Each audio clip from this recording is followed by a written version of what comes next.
We open with these words from the Ojibwe people. Grandfather, look at our brokenness.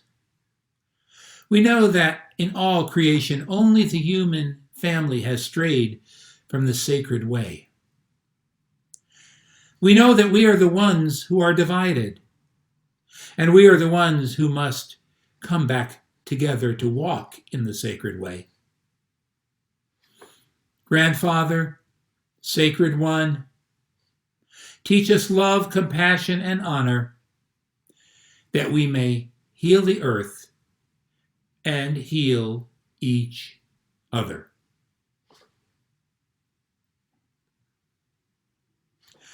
I'm the Reverend Dr. Anthony Johnson, and I welcome you to this virtual worship service of the Unitarian Church of Harrisburg. Because of the continued danger of the coronavirus, the building remains closed. But the church is open, with a full schedule of programs and activities. Today and every Sunday, there's a live virtual coffee hour beginning at 11:30 a.m. Please read news you can use and other emails you receive from the church, and check the website regularly for updates. Please send your joy or sorrow via the link in the email you received and indicate whether you give permission for it to be read in next week's service. If you are a visitor or newcomer, I invite you to explore the website uchbg.org to learn more about the church and its many activities. Whoever you are, wherever you live, whomever you love, whatever you do for a living, you are welcome at the Unitarian Church of Harrisburg. I invite those of you at home to light a chalice, a candle, or whatever you choose to serve as your chalice at home. May this light we kindle be a light of truth as we might know the world better, a light of justice as we might make the world fair for all who inhabit this planet, and a light of care as we might heal the earth and its people. Please join in the reading of the Unison Affirmation. Love is the spirit of this congregation, and service is our gift. This is our great covenant, to dwell together in peace, to speak our truths in love, and to help one another. Ancient Mother, I hear you calling. Ancient Mother, I hear your song. Ancient Mother, I feel your laughter. Ancient Mother, I taste your tears.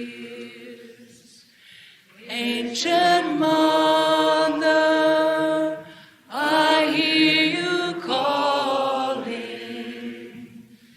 Ancient Mother, I hear your song. Ancient Mother, I feel your laughter. Ancient Mother, I taste your tears. Ancient Mother, I hear you calling. Ancient Mother, I hear your song. Ancient Mother, I feel your laughter. Ancient Mother, I taste your tears. Hello, my name is Corey, and I serve as your Director of Religious Exploration. I have a very special story to share with you today, titled When We Were Alone, written by natives David Alexander Robertson and Julie Flett.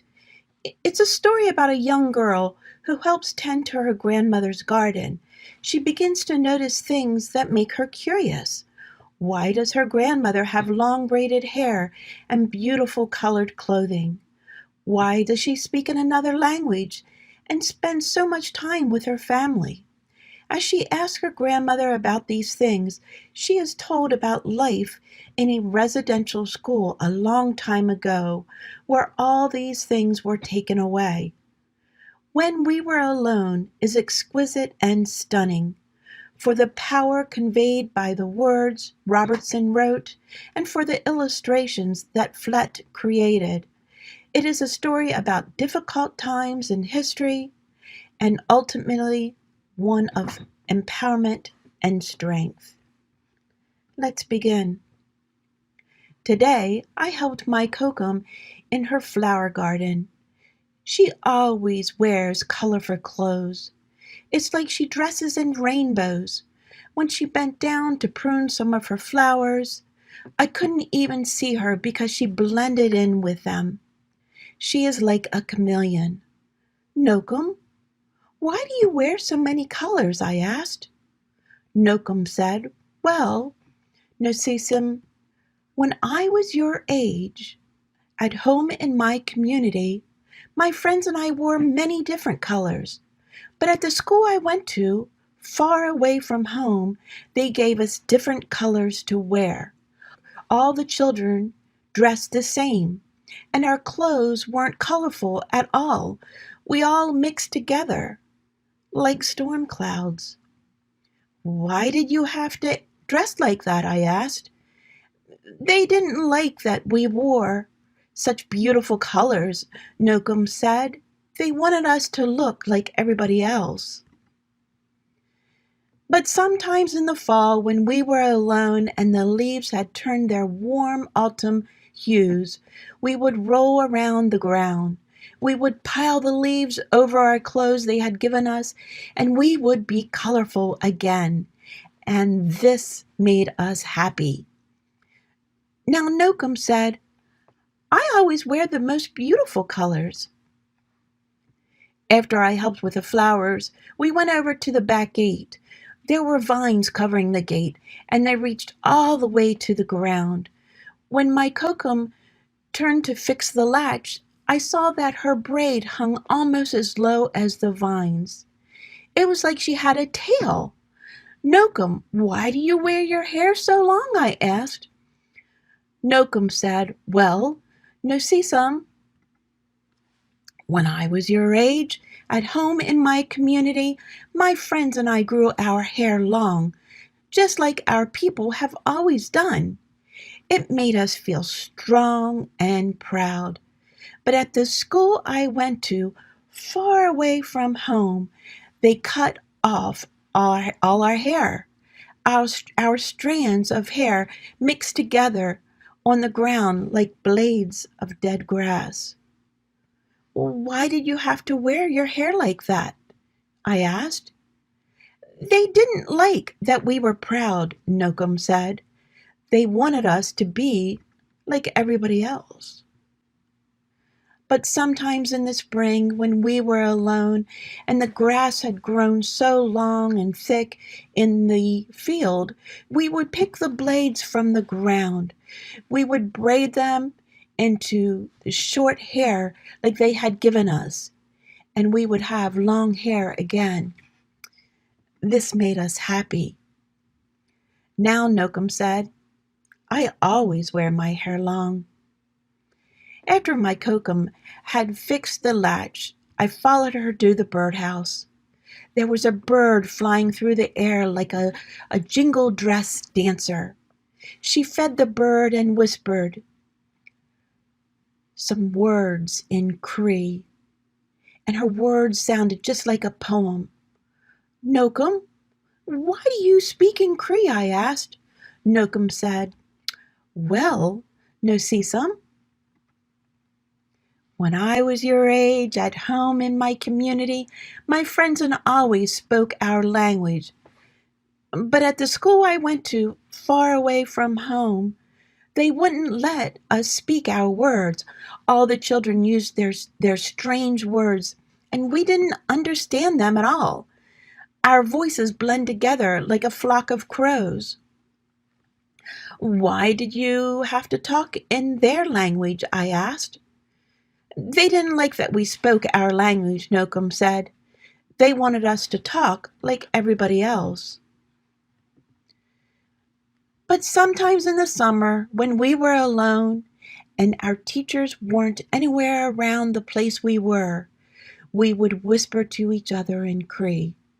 We would say all the words we weren't allowed to say so that we wouldn't forget them, and this made us happy.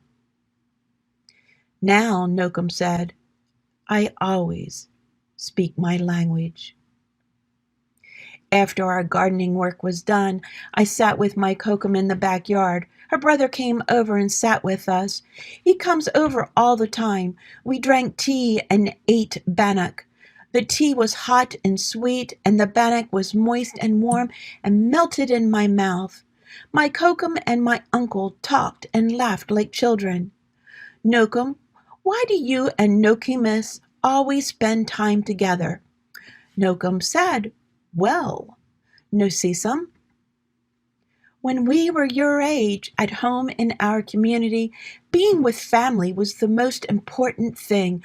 We played with each other, we did chores together, and shared everything. But at the school I went to, far away from home, they wouldn't let us be together. My brother and I were separated, like day and night. Why were you and Nokusim separated? I asked. They didn't like when we were with family, Nokum said, because when we were together, we thought too much of home. But sometimes in the winter, when we were alone and we were sure that nobody could see, we would find each other. We would take off our mitts, and in the crisp cold air, we would hold hands so we could be with each other. And this made us happy. Now, Kokum said as she reached over and held my uncle's hand and mine, I am always with my family.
I never thought much about the people who lived here in pre-Columbian times. It just wasn't that high on my priority list.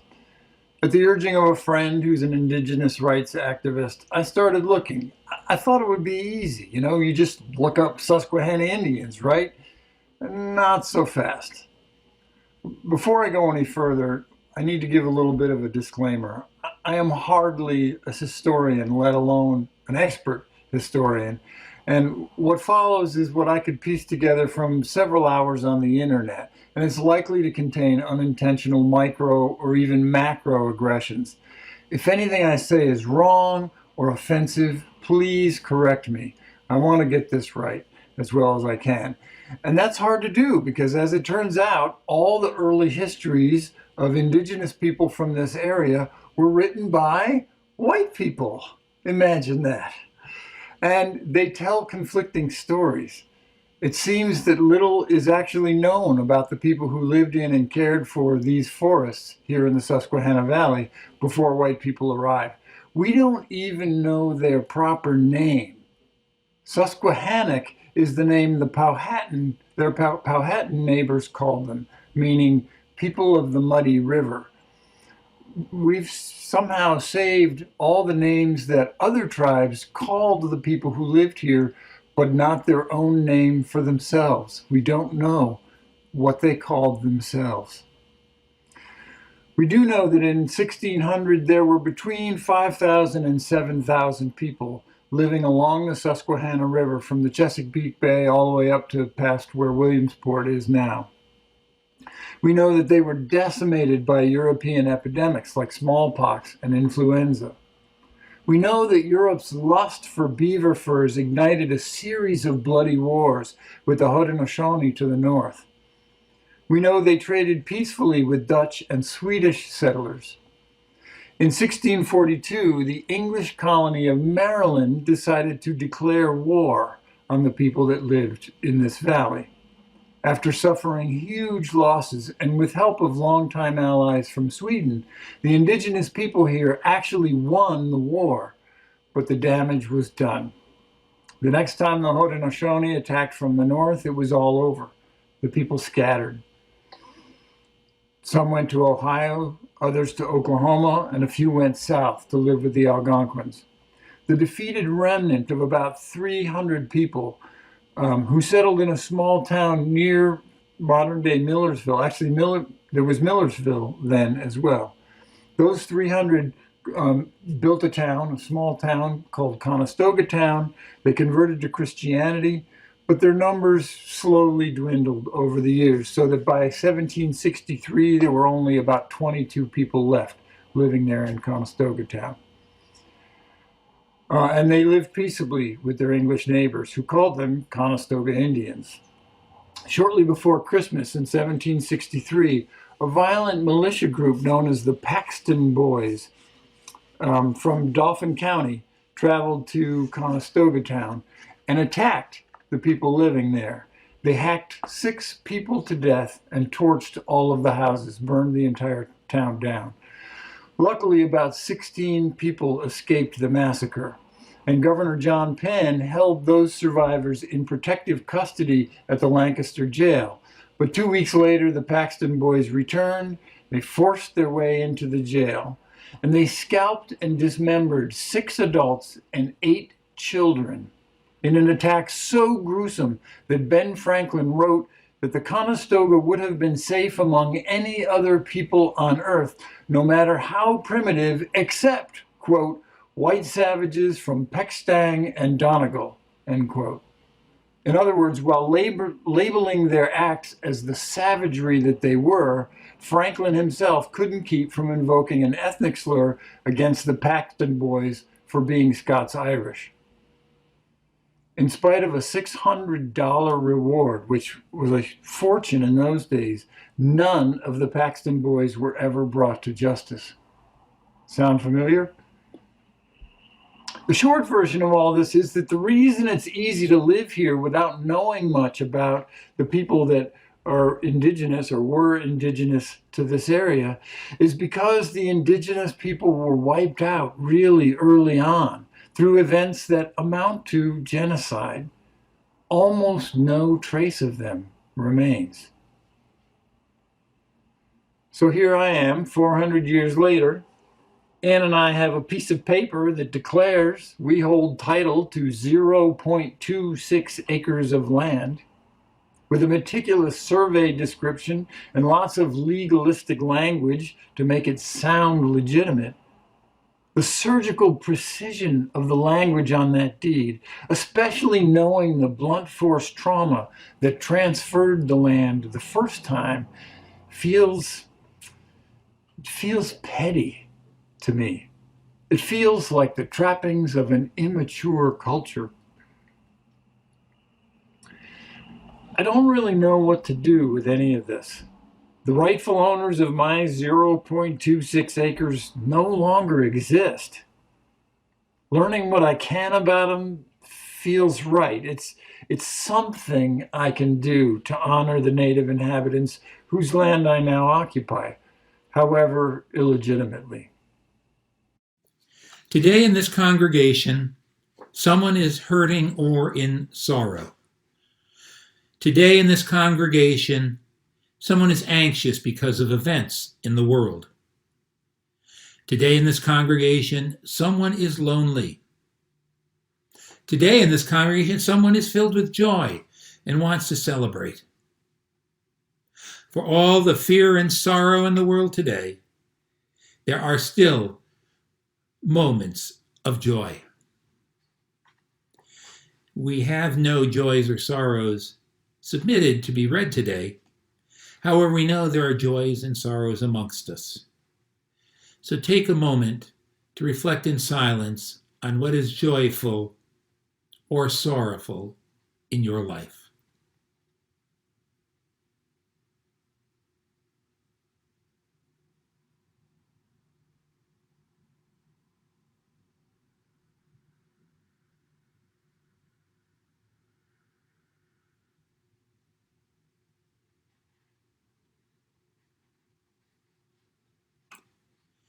So we offer a prayer of love. Love for those whose names have been remembered, whether or not spoken, and love for those who hear, whether silently or aloud. A prayer of trust in the acceptance of this community and trust in the continuity of life. When there is birth, life goes on. When there is death, life goes on. When there is joy, life goes on. When there is sorrow, life goes on. May we always live in trust and in love, that all joy might be shared and all sorrow comforted. Amen. Blessed be.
Today's sermon starts at the junction of history and principle.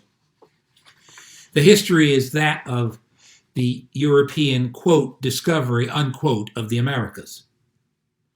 Monday is the date of the holiday formerly known as Columbus Day, in honor of Christopher Columbus, who was long credited with, quote, discovering, unquote, America in 1492. But we know he was not the first European to visit these shores. People whom we today know as Irish and Scandinavians preceded him by at least 4 or 5 centuries. Columbus's voyages marked the beginning of the extension of the European empires to the Americas.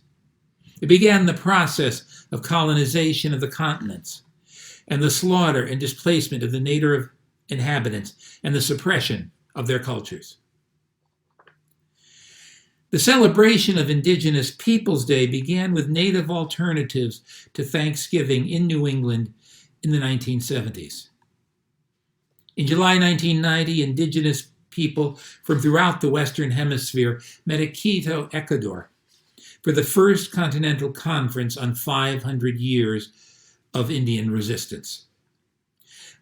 Participants decided to mark 1992, the 500th anniversary of Columbus's first voyage, as a year of indigenous unity and liberation. Almost immediately, several cities marked the newly named holiday, and states began to follow. Today, there are at least 13 states that do not celebrate Columbus Day, a national holiday. And just last year, the District of Columbia City Council voted to replace Columbus Day with Indigenous Peoples Day, but only temporarily, since the United States Congress has final say over decisions in the district that would in other cities or states be local matters. What I want to focus on today is not the politics of holidays with ethnic components, nor do I want to discuss the politics of American public culture. I want to talk about the sacredness of the earth. This is a part of Native spirituality in a much deeper way than it is in European or Euro-American spirituality. Nevertheless, it has some relationship to the Seventh Unitarian Universalist principle.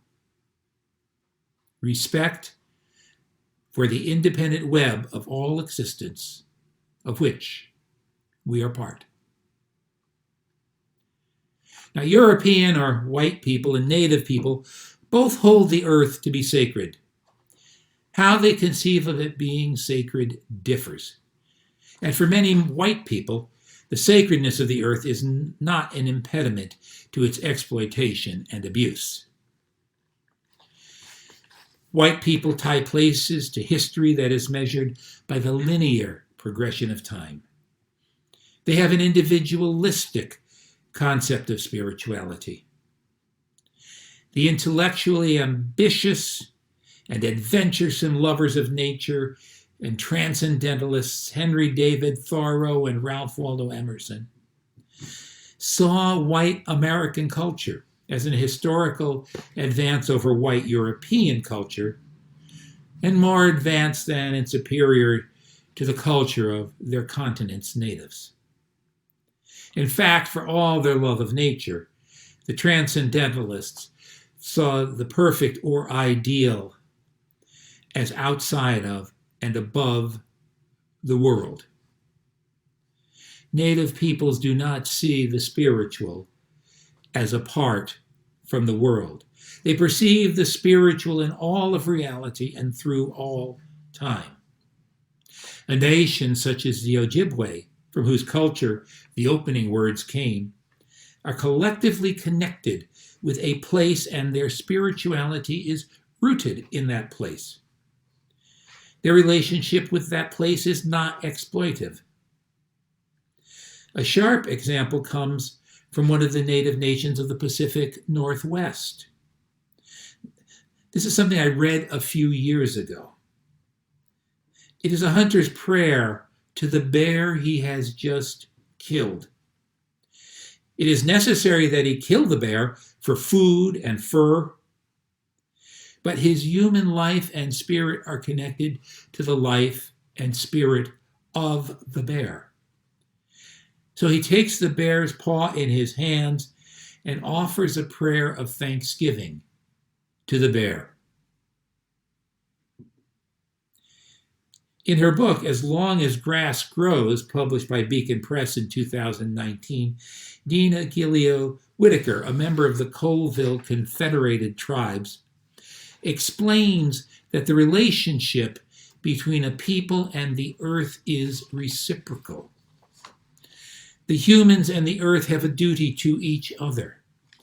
It is a spiritual relationship that humans have with the earth in which they live.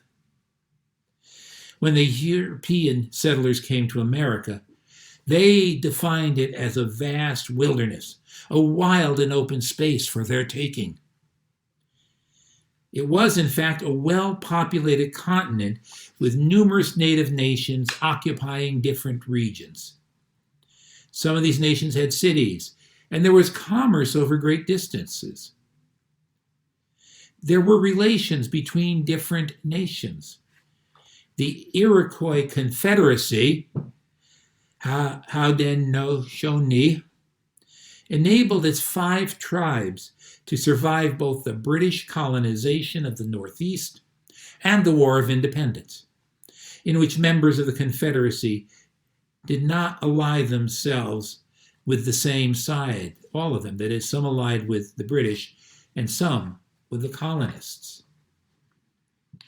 The land that the Spanish and British colonized had a huge population and well-developed economies that included hunting, fishing, farming, tool-making, and trade. There were permanent towns and seasonal migrations. There were established farms and orchards. Estimates of the human population of North America in the year 1500 range from 2.1 million to 18 million. The population of Central and South America are estimated to have been greater. There was sufficient migration and trade over a period of 9,000 years that maize, which is first cultivated in southern Mexico 9,000 years ago, was well established in what is the northeastern United States when the first British settlers arrived. The colonists were a settler people seeking domination and wealth. The natives were settled peoples with varied cultures and economies. The Europeans, however, held to what we now call the doctrine of discovery, which stated that Christian peoples had the right to occupy the land and take the wealth of any non-Christian people in a territory that the Christians wished to settle. This doctrine was actually codified in 2005 in a United States Supreme Court decision affirming the taking of native land that had been protected by treaty. The case is Sherrill v. Oneida Nation. The indigenous relationship to spirit in all, including what we call material worlds, is very different from the Western European notion of human domination of the earth, which is derived from the creation story in the biblical book of Genesis, in which God gives Adam dominion over the Garden of Eden and all its plants and creatures. The European concept of individual ownership and use of land was totally unknown to the natives. When the settlers who came to America had a range of motives for leaving their homeland, the natives they encountered had no such motives or even a desire to leave one homeland for another, even if they had a migratory life based on hunting and crop seasons. Dina Gilio Whitaker writes, and I quote, "The very thing that distinguishes indigenous peoples from settler societies is their unbroken connection to ancestral homelands. All things in nature contain spirit, that is, specific types of consciousness, And thus the world is seen and experienced in spiritual terms. The indigenous world is a world of relationships built on reciprocity, respect, and responsibility, not just between animals, but also extending to the entire natural world. Now, I should note that Dina Gilio-Whitaker is also a person of Native origin, being a member of the Colville Federated Tribes. Through wars and forced movement from the colonial period and through the 19th century, many Native people were killed and most of the survivors forced to leave the land to which spirit connected them. The removal of indigenous people from their native lands to Western territories, not only very distant, but very different very often from their homelands, involved the killing and displacement of many people. It also involved undermining culture and social structure. In short, it was genocide. Genocide has two characteristics. One is the destruction of the national patterns of the people under attack. The second is the imposition of the national patterns of the oppressor. Moving to new homelands completely disrupted the culture based on the spiritual connection with the earth. Even when the new homelands were guaranteed by treaties, treaties were readily abrogated if white people wanted to take over the land, which the native nation may by now have farmed for generations. In the words of Hopi elder Dan Kachkangva, we knew that the white man will search for things that look good to him, that he will use many good ideas to obtain his heart's desire. And we knew that if he strayed from the Great Spirit, he would use any means to get what he wants. These things we were warned to watch, and we today know that those prophecies were true because we can see how many new and selfish ideas and plans were being put before us. We know that if we accept these things, we will lose our land and give up our very lives. That was testimony to the United States Congress in 1955. The connection to the land is so deep that in the words of George Tinker, an Osage theologian, quote, humans lose their status of primacy and dominion. American Indians are driven by their culture and spirituality to recognize the personhood of all things in creation. End of quote. Dina Gilio-Whitaker's overall argument is that the story of the settlers taking the land of the native peoples is a story of cultural and even sometimes physical genocide, but is also a story of environmental justice, in that the key part of the destruction of the culture is the destruction of the environment and or the removal of the people from the land to which they are connected. Today, what is called Indian country is constituted by reservations and lands to which native people have access, even if legal ownership has long been ceded to the state. The action in 2016 at Standing Rock to oppose the Dakota Access Pipeline was on ceded territory near the Standing Rock Reservation. A sacred site had already been bulldozed before the protests, and the planned pipeline route was under Lake Oahe, which had been formed when a dam was built.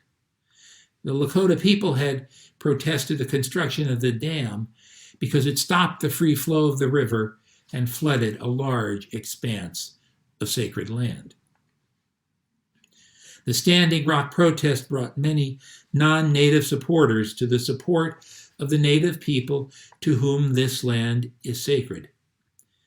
Sometimes the interests of conservationists and native people clash, but in this case, they meshed. And in some cases, where they clash, some lands have been preserved in ways that limit native access and use. You'll recall that European settlers saw an empty wilderness where multiple native nations lived and had in fact made changes to the land. Limitations in national parks and forests today, including the forbidding of controlled burning, have turned lands that were for centuries meadows filled with plants and wildlife as a result of native intervention back into forest. Natives had kept these meadows from being taken over by trees. Yosemite Valley is one example. But there are places where Native people and white conservationists have been able to build effective coalitions to protect sacred sites. Gilia Whitaker asserts that, quote, perhaps nowhere is the pattern of indigenous erasure more pronounced than in California's beach lifestyle and surf culture, end quote. Yet at Trestles, a beach where a creek flowed into the Pacific Ocean in Southern California's Orange County, natives and surfers worked together to stop the construction of a toll road that would damage the sacred stream and the geography that made it a great surfing spot. Panhe was an ancient village site of the Akjachemen people who inhabited that region, the area right by the coast, more than 9,000 years ago. For surfers, the area known as the Trestles was sacred in their way because the waves were so great. However, Gilia Whitaker notes ruefully that after making common cause with the native people and others to preserve the creek and stop the highway, they made a video celebrating the preservation of the waves without mentioning the natives as participants or having concerns in the preservation of the coast. In spite of this erasure, quote, coalition building continues to gather as one of the most effective decolonizing strategies for protecting sacred sites, end quote.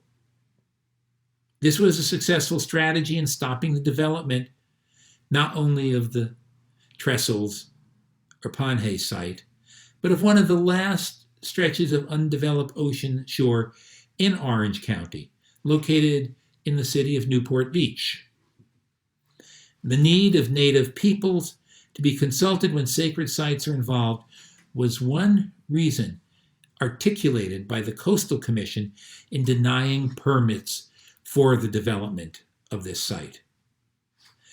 By decolonizing, she means changing the relationship to the land from the European market model to one that treats the land as sacred and not solely as a commodity. Finally, it is the indigenous people who are at the most immediate risk for the effects of global change. Indigenous people in various parts of the world. The Kyoto Protocol of 1997 sought to limit climate change through market mechanisms.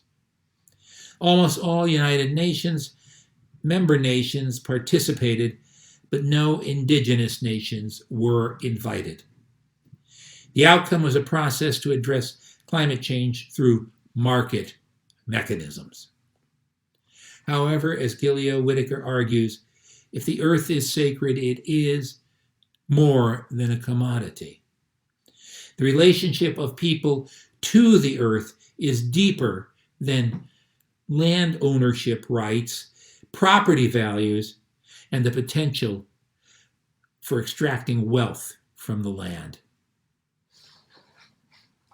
If the earth is sacred, all peoples need to learn that people and earth are not separate, but of one natural and spiritual reality.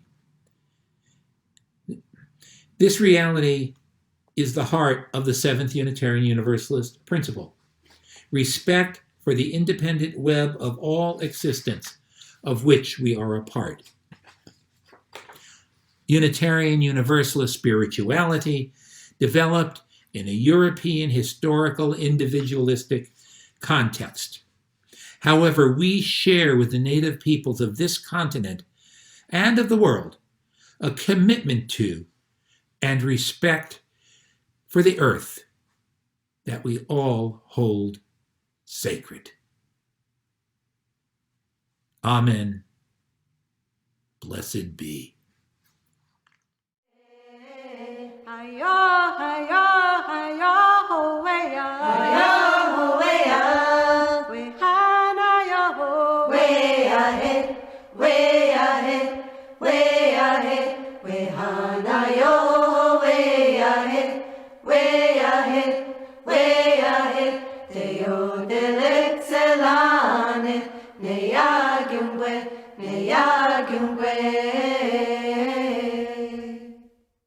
Even as you are separated and sitting in your own homes today, the Unitarian Church of Harrisburg is still a freely gathered church of free people. The church is created, sustained, and supported by you. The ministry continues even when the building is closed. For the month of October, the plate collection will go to Gather the Spirit for Justice, or GTSFJ. Gather the Spirit is a nonprofit 501c3 organization that brings together Allison Hill residents, area organizations, businesses, and churches to address issues of social justice and economic equity. It was jointly founded by UCH and the Shared Ministry during the time we operated at 1508 Market Street. It now operates out of Christ Lutheran Church at 124 South 13th Street. Gather the Spirit for Justice strives to be a place where people can find common ground to meet and discuss the changes that need to be made to make Harrisburg a great place to live for all its citizens. During the COVID pandemic, GTSFJ is not open for community hours, but it is working to make its current space more usable for visitors. It also continues to work in Allison Hill by providing masks and hand-washing stations in strategic locations near their Christ Lutheran Church, and by encouraging voter engagement together with Power to the Hill. There's a link for contributing to today's plate collection in the video description below. You may have to click on the words "Show More" in order to see it.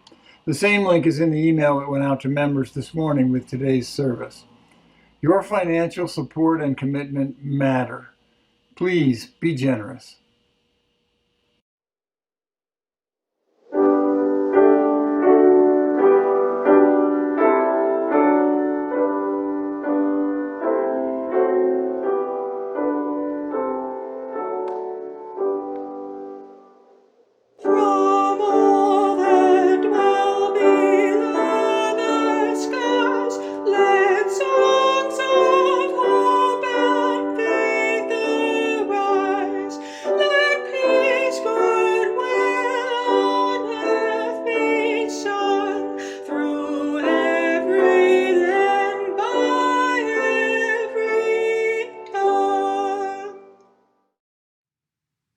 Our words of benediction come from the Reverend John Brigham.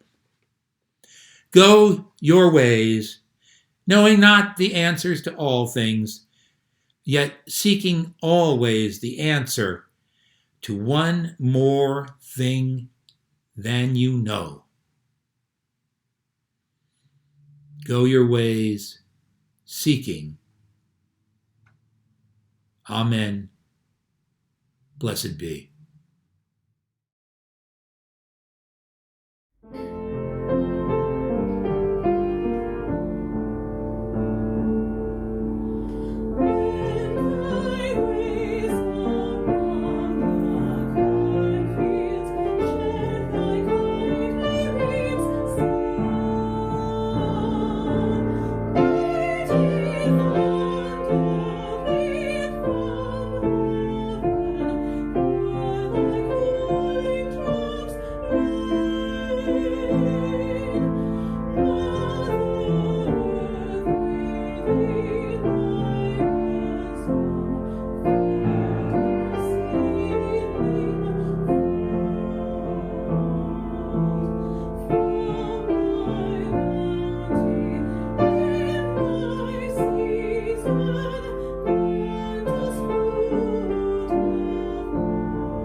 I call all of us to treat the earth as sacred.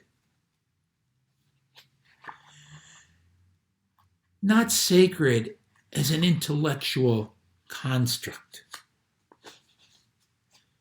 Sacred as a spiritual reality.